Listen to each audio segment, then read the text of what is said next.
Welcome back to a Clan a Day podcast brought to you by bagtownclans.com. I'm your host, Colin MacDonald, and today we're diving deep into the ancient history of Clan Lamont, one of the oldest and most enduring clans of the Scottish Highlands. Their story, like so many of the clans from the West Highlands, is one of perseverance, tragedy, and legacy. So sit back as we unravel the intricate past of this proud clan whose history dates back to the early Celtic traditions of Scotland and Ireland.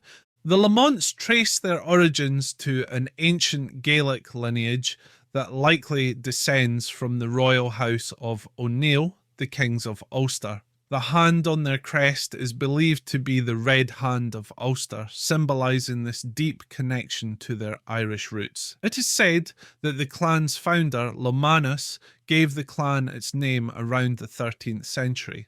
However, prior to that, they were known as Clan Mhic Earachar, which referred to their ancestor, Fearchar, who lived around 1200. At their height, the Lamonts ruled over large portions of the Cowal Peninsula in Argyll, a vast area filled with castles, forests, and strategic coastlines. Their power was immense, and their influence was felt across the Western Highlands. They even had connections with other notable families such as the MacLauchlans, MacNeils, and the Campbells, though, as we will see, their relationship with the latter would prove to be one of the most tragic aspects of their history. Let's take a moment to talk about the clan's name. The name Lamont comes from Laumanus, who, in 1235, granted lands to Paisley Abbey. This act solidified the family's name and their identity, marking the shift from the older name Mhic Earachar to the more recognisable MacLaumann or Lamont. By the 13th century, the Lamonts were considered the dominant clan in Cowal, and their genealogy is one of the few Highland family lines to be recorded and verified by ancient charters, quite the rarity for Highland clans.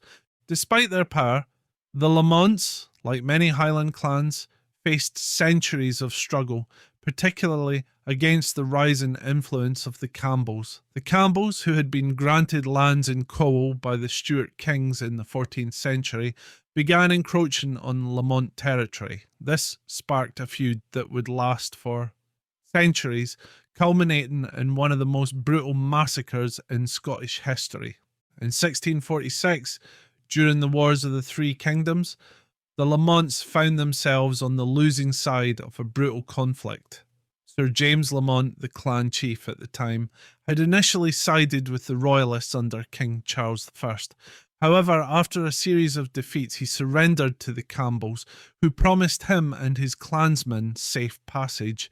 But instead of honouring their word, the Campbells massacred around 200 Lamonts at Denon, hanging 36 men from trees and burying others alive. This horrific event became known as the Denon Massacre and was one of the charges brought against Archibald Campbell, the Marquess of Argyll, in his trial for treason in 1661.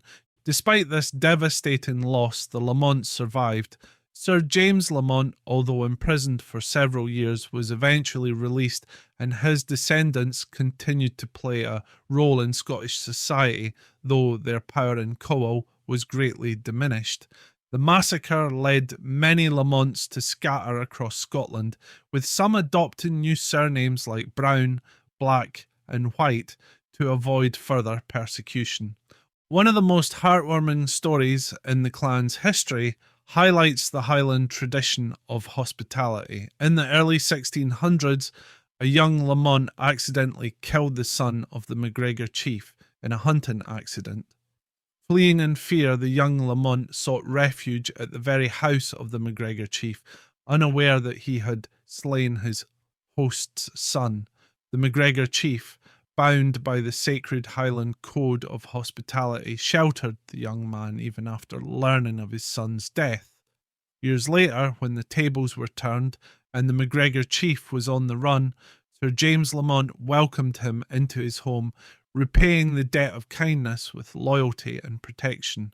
This tale stands as a testament to the honour and compassion that existed among Highland chiefs, even in times of bloodshed. Another significant moment in the history of Clan Lamont was their involvement in the Wars of Scottish Independence. While many clans supported Robert the Bruce, the Lamonts, along with the MacDougals, initially sided with the English-backed Balliol faction.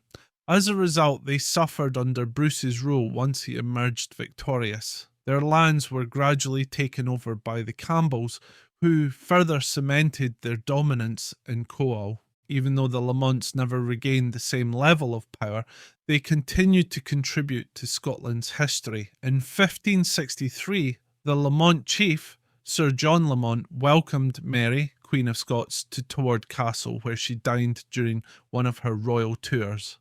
Additionally, in the 17th century, members of the clan fought in the British Army, with one commanding the Gordon Highlanders during the Peninsular War. In more recent times, the Clan Lamont Society was established to preserve the history and heritage of the clan.